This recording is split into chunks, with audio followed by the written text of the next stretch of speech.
Hello, नमस्कार, आदाब, सत श्री अकाल और अस्सलाम वालेकुम। मैं हूं मोहम्मद अहमद काज़मी, लेकर आया हूं आपका पसंदीदा कार्यक्रम नज़र दुनिया पर।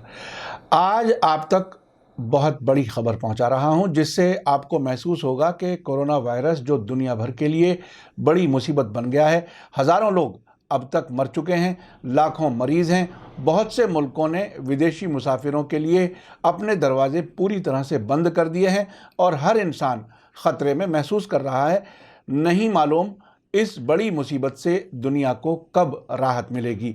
कुछ मुल्कों में हालात बेहतर होने की खबर भी है, लेकिन दुनिया भर के इंसानों की ये मुश्किल कब हल होगी, किसी को कुछ पता नहीं है।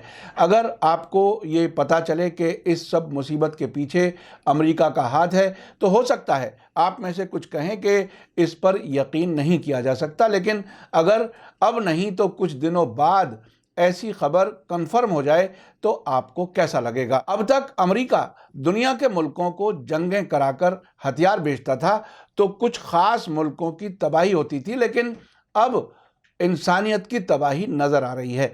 खबर में आगे बढ़ने से पहले आपसे गुजारिश है कि अगर आप YouTube पर देख रहे हैं तो सब्सक्राइब कर लें और घंटी दबाना ना भूलें, और अगर Facebook पर देख रहे हैं तो हमारा पेज फॉलो कर लें और लाइक ज़रूर करें, ताकि आपको हमारी हर एक वीडियो की खबर सही वक्त पर मिल सके। और अगर आपको हमारी खबर सच्ची और अच्छी लगे तो अपने व्हाट्सएप ग्रुप, फेसबुक, इंस्टाग्राम और ट्विटर अकाउंट पर ज़रूर शेयर करें, ताकि मीडिया स्टार वर्ल्ड की खबरें दुनिया भर तक पहुँच सकें। दुनिया भर में कोरोना वायरस तेजी से फैल रहा है। अब तक बड़ी तादाद में दुनिया के बहुत से मुल्कों में इन्फेक्शन फैल चुका है और मरने वालों की तादाद भी तेजी से बढ़ती जा रही है। इस बीच चीन की तरफ से थर्सडे को खुलकर पहली बार अमेरिका पर इल्ज़ाम लगाया गया है कि ऐसा मुमकिन है कि अमेरिकी फ़ौज ने वुहान शहर में कोरोना वायरस की महामारी फैलाई हो। चीन की फॉरेन मिनिस्ट्री ने अमेरिकी हुकूमत से कहा है कि पारदर्शी रहे, यानी ट्रांसपेरेंट रहे, और कोरोना के बारे में अपनी जानकारियों को खुले तौर पर ऐलान करे। खबर यह है कि बीजिंग से प्रेस ट्रस्ट ऑफ इंडिया ने अपनी रिपोर्ट में कहा है कि एक चीनी अफसर ने थर्सडे को इल्ज़ाम लगाया है कि अमेरिकी सैनिक अपने साथ कोरोना वायरस वुहान में लाए होंगे। चीन के सरकारी अखबार ग्लोबल टाइम्स ने थर्सडे को बताया कि अमेरिकी centre for disease control and prevention CDC के निदेशक रॉबर्ट रेडफील्ड ने यह माना है कि कुछ फ्लू के मरीजों को गलत तरीके से डायग्नोसिस किया गया हो और हकीकत में कोरोना वायरस हुआ हो। ऐसे में जबकि ये खतरनाक वायरस पूरे अमेरिका में फैल रहा है, अमेरिकी सरकार के रिएक्शन में खामियों के इशारे बढ़ रहे हैं, जिनमें महामारी के बारे में जानकारी छुपाने की कोशिश, आम फ्लू के मर्ज से कोरोना वायरस से अलग करने में नाकामी के इम्कानात और कोशिश शामिल हैं। रिपोर्ट में कहा गया है कि रेसिस्ट बयानबाजी हो रही है और दूसरों पर इल्ज़ाम लगाए जा रहे हैं। CCD के हेड रेडफील्ड के कमेंट्स का जिक्र करते हुए चीन की फॉरेन मिनिस्ट्री के स्पोक्सपर्सन जाओ लीजियन ने इल्ज़ाम लगाया है कि अमेरिकी फ़ौज शायद चीन के वुहान शहर में वायरस लाई हो, जो इस वक्त कोरोना वायरस का सेंटर बना हुआ है। चीनी फॉरेन मिनिस्ट्री का कहना है कि अमेरिका की तरफ से पारदर्शिता यानी ट्रांसपेरेंसी की कमी है, इसीलिए चीन अमेरिका से स्पष्टीकरण यानी क्लैरिफिकेशन की मांग कर रहा है। चीन ने अमेरिका से पूछा है कि अमेरिका में कोरोना कब शुरू हुआ, अब तक कितने लोग उससे संक्रमित यानी इन्फेक्टेड हुए हैं और वे किन अस्पतालों में भर्ती हैं। इससे पहले चीनी मीडिया ने भी वुहान में कोरोना के फैलाने के पीछे अमेरिका के हाथ होने पर शक जाहिर किया था। अब से पहले ऐसी भी खबरें आ चुकी हैं कि अमेरिका ने वुहान में बायोलॉजिकल जंग की एक्सरसाइज की थी। एक खबर यह भी थी कि चीन के शहर वुहान में अमेरिकी कॉन्सुलेट के बैकयार्ड में 1.5 मीटर नीचे से कुछ प्लास्टिक के बॉक्सेस मिले थे, जिन पर शक था कि इनमें कुछ बायोलॉजिकल मटेरियल हो सकता है, लेकिन उसकी जांच का रिजल्ट सामने नहीं आया। साथ ही ये भी खबर थी कि इस वाक़ये के बाद चीन ने मुल्क के मुख्तलिफ हिस्सों में अमेरिकी कॉन्सुलेट्स को बंद कर दिया है। अब इस बड़े सवाल पर दुनिया भर में चर्चा हो रही है कि अगर चीन की फॉरेन मिनिस्ट्री के स्पोक्सपर्सन सरकारी तौर पर कह रहे हैं कि वुहान शहर में कोरोना वायरस फैलाने में अमेरिकी फौज का हाथ हो सकता है, तो यह इल्ज़ाम बहुत सीरियस है। अंग्रेजी भाषा में किए गए ट्वीट में चीनी फॉरेन मिनिस्ट्री के स्पोक्सपर्सन ने अमेरिका और खुद ट्रंप के मानवता के यानी इंसानियत के खिलाफ खतरनाक जुर्म में लिप्त होने की यानी इन्वॉल्व होने की तरफ इशारा किया है, इसलिए कि ये महामारी दुनिया के अक्सर मुल्कों और बाजारों में छा गई है और अब तक 3000 से ज्यादा इंसानी जानें इस महामारी की वजह से जा चुकी हैं। इस पर कमेंट करते हुए लंदन में रहने वाले सीनियर अरब जर्नलिस्ट अब्दुल बारी अतवान ने लिखा है कि चीनी फॉरेन मिनिस्ट्री ने अमेरिका से जो सवाल पूछे हैं वे बिल्कुल मुनासिब लगते हैं और इन पर गौर करने की ज़रूरत है। चीन का ये सवाल अहम है कि अमेरिका में ये वायरस पहली बार कब देखा गया, कितने लोग इस वायरस की चपेट में आए, उन अस्पतालों के नाम क्या हैं जहां इस वायरस से बीमार लोगों को रखा गया है। पूरी दुनिया को इन सवालों के जवाब का इंतज़ार है।